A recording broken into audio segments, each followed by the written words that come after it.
Good afternoon, everyone. Thank you for joining us on this cold afternoon. Winter weather is once again here in North Carolina. As Director Ray will outline, eastern North Carolina will see the greatest effects, in some counties up to 8 inches of snow. Tonight and tomorrow morning, we're concerned with unsafe roadway conditions, especially in those areas that receive the wintry precipitation. For those who live along the coast or in areas that receive snow or sleet, please avoid driving unless it is absolutely necessary to travel. When precipitation falls tonight, there will be possible accumulation due to cold ground temperatures. If you have to drive, monitor weather conditions before traveling. Drivers should avoid slippery road conditions. Elsewhere in the state, people are experiencing dangerously bitter cold temperatures. Many communities have opened warming stations for those who need safe refuge from cold temperatures. You can find information on resources in your community by visiting your local government or emergency management agency's website and social media accounts. This morning, in addition to Director Ray, I'm also joined by the Adjutant General of the North Carolina National Guard, Major General Todd Hunt, Secretary of Public Safety, Eddie Buffalo, Commander of the State Highway Patrol, Colonel Freddie Johnson, and DOT Chief Operating Officer Chris Peoples. At this point, I'll turn it over to Emergency Management Director Will Ray to provide some updates on the weather forecast. Thank you, Governor. Good afternoon, everyone. As we move into tonight, portions of central and eastern North Carolina may experience winter precipitation in the form of sleet and snow, and the entire state, as the governor said, will experience bitterly cold conditions. A winter storm warning is in effect starting today at 5 p.m. for the entire North Carolina coastline and inland counties in far eastern North Carolina. The current forecast places the greatest snowfall totals across the Outer Banks and northeastern coastal counties, Carteret, southern Craven, Pamlico, Terrell, and Hyde counties, where 6 to 8 inches of snowfall is possible. A winter weather advisory is also in effect for counties in eastern North Carolina and into much of central North Carolina beginning at 4 p.m. today, where 1 to 3 inches of snowfall is possible, particularly in our eastern counties. A cold weather advisory remains in effect for the entire state tonight through midday tomorrow. Wind chill values as low as 14 below zero will be possible across the mountains, and single digits down to 0 degrees are possible across the state tonight into tomorrow. In both Ashe and Watauga counties, an extreme cold warning remains in effect tonight and into tomorrow, where wind chill values as low as 15 below zero are possible. We've been monitoring the weather system and possible impacts late last week and through this weekend. And while we could continue to see some changes in forecast track and impacts, we activated portions of the State Emergency Response Team to ensure that we are postured to support our local communities and our state partners. The State Emergency Operations Center in Raleigh and our Regional Coordination Center East activated this morning, and we have proactively deployed components of the North Carolina National Guard into the eastern part of the state to support any local emergency services and public safety needs. These include multiple all-hazards response teams with 4x4 capability, staged for deployment, as well as 2 hotspot teams to support the Department of Transportation with road clearance, same as we do in the West. State and local emergency management personnel will remain in close coordination to ensure all resources are available and ready to respond for needs that may arise. There are currently 25 local emergency operations centers that are either at monitoring or open to manage the potential winter weather situation. 17 school systems and the Cherokee Tribal Schools are closed today, with 6 delayed starts being reported due to the cold temperatures this morning. An additional 7 school systems have implemented their remote learning protocols, and 8 school systems in eastern North Carolina are releasing early today. In areas that receive sleet and snowfall, accumulation is likely due to the cold ground temperatures, and we should expect slick roadway conditions. If you do not need to be on the road, please stay home for your safety and for the safety of our first responders and DOT personnel that may be out. If you have questions about roadway conditions, as always, please visit drivenc.gov. North Carolina continues to experience some of the coldest temperatures in quite some time, and I would like to remind all North Carolinians of a few key points this week. First, is that extremely cold temperatures, like what we are experiencing, can be very dangerous. Please make sure that you and your family are prepared. And as we move through the week, please make sure you're dressing in layers, covering exposed skin, limiting time outdoors, specifically taking care of pets and other animals, and conserving energy where you can. You can find more about how to ensure that your family is ready for cold temperatures and winter weather by visiting readync.gov. Second is that ice may also form on ponds, creeks, and rivers with temperatures like we're experiencing. In North Carolina, the ice is never safe for anyone or pets to walk on. While it is a rare sight here, please enjoy it from the safety of the shore.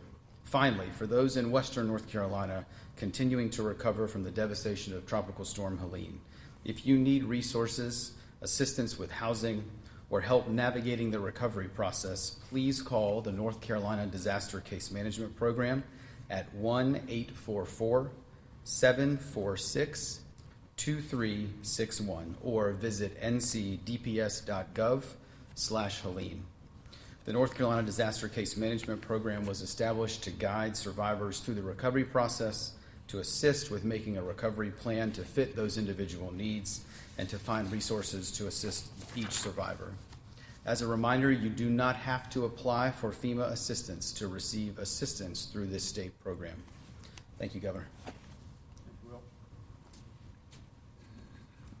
I also want to thank the DOT crews who've been preparing for the storm and have begun pre-treating roads focusing on eastern North Carolina.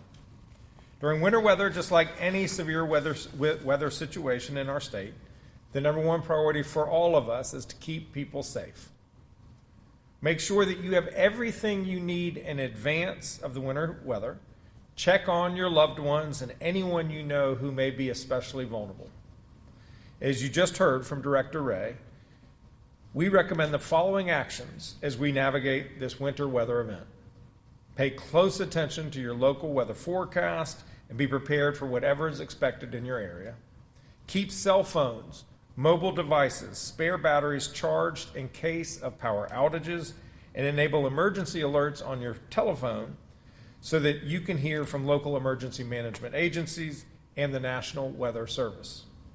Keep cabinet doors open, located under sinks, and let your faucets drip to prevent the pipes from freezing. In snowy and icy areas, please avoid traveling. The roads are the most dangerous place to be in a winter storm like this. If you have to be on the road, make sure that you have an emergency kit in your vehicle, including food, an ice scraper, jumper cables, a flashlight, extra clothing, blankets, water, and a first aid kit. Thank you, and at this point, we're happy to take any questions you have.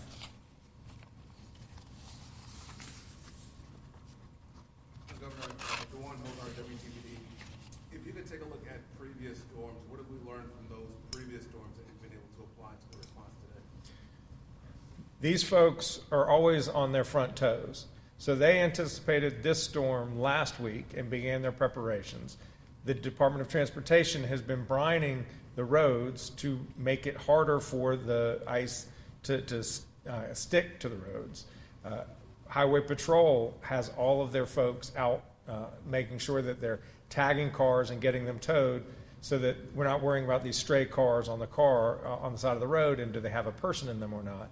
The National Guard has put advance troops in eastern North Carolina and Kinston so that if there are needs for them to go out and rescue folks, they're on the ground ready to do it. So one unfortunate reality of living in North Carolina is we have a lot of bad weather. And when we have that weather, it gives us the experience to know what we need to do in anticipation of a storm. These things happened last week when we had the other winter weather event, and to my knowledge, no one died on the roads because of the storm. And can you speak to what's being forecast to the eastern part of the state? Normally it would be the other way around, where we expect folks on Yeah, Director A can follow up, but the line is between Route 1 and 95. And as you get east of 95, we're anticipating more snow. And as you get west of Route 1, less snow. It is counterintuitive from what we traditionally have when it comes to winter weather. No, Chair, GP out of Sanford.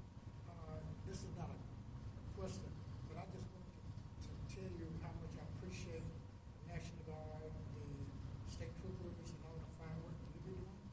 Because I'm driving up and down the road in a little small Honda CRV, and it's always nice to know that I'm getting home safe. These guys work hard. What would you, I know you talked a little bit about it, but what would be your main thing, key points for viewers to know with this snow that's or ice? Yeah. The main thing is we want folks to stay home. If you can stay home, stay home. Put on an extra sweater, maybe turn your temperature so it's not quite as hot as you might want it to be. We want to try to reduce the load demand on the grid for power, but stay home, make sure you have all the supplies you need, the food, water, and if you have to get on the road, just drive safely. Know that there could be ice at any place. What would be your message to school districts? Some have already canceled school for tomorrow, others are already on like a 2-hour delay. What guidance would you have to other districts who have yet to make a decision will be impacted? Yeah, I don't have guidance. I'll see if Director Ray has. Essentially, each community needs to decide what's best for itself, but Director Ray? I think, as the governor said, I think each school system is going to evaluate what their needs are. Obviously, last week we saw a number of school systems that had lingering impacts from some of that snow and ice well after other school districts around it have been able to open. I think, as the governor said, obviously DOT's focus has been on state and federal roadways. Some of the secondary routes we know can often be a challenge, especially with the cold temperatures. We know that some of the winter precipitation that we get may remain on those roadways for some period of time. Again, we know many of the school systems are right now evaluating what's going to be best for both the students and bus drivers and school faculty and staff to make sure that folks are safe. Aside from the roadway conditions, we also can assume that perhaps the power grid might be a concern as well. Do you have a message to residents who may be trying to bump up their thermostats with these cold temperatures? Yeah, whenever there are really cold temperatures like this, everybody wants more power, and sometimes that can create issues. So if you can conserve your consumption of power, it's always a good thing to do in a winter storm. So if you don't need to wash your clothes or run the dishwasher, just wait until this cold winter weather is past. And with that, if power outages do occur, how many crews do we have out on standby? I'll hand that to Director Ray. So both Duke Energy as well as our co-ops and then some of our utility partners in states around us are regular part of our state emergency response team. They are actually at the Emergency Operations Center in Raleigh with our team today. They have a significant number of crews located native to North Carolina to be able, like they did last week, I think move crews from east to west or west to east, kind of wherever the need is. I think right now the concern of cold temperatures, again, the forecast is telling us it's largely going to be snow. There is the potential for some wintry mix. I think our concern really begins to elevate when we have significant ice accumulation potential as well as significant gusty winds. And so I think, as the governor said, I think one of the really easy measures that folks can do is some of those home conservation measures.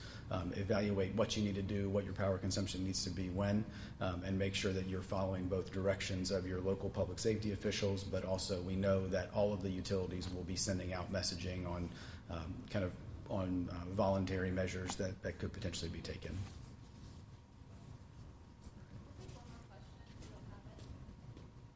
Director Ray talked about just shedding light and not forgetting about our Western North Carolina victims still recovering from Helene. That's right. Governor, do you plan on meeting with President Trump in Western North Carolina on Friday? Yeah, we just learned that the president was coming to North Carolina. I think that's very good news for the people of Western North Carolina, that this issue is front of mind of the new administration. And I don't know what my schedule is on Friday, but hope to be able to see him.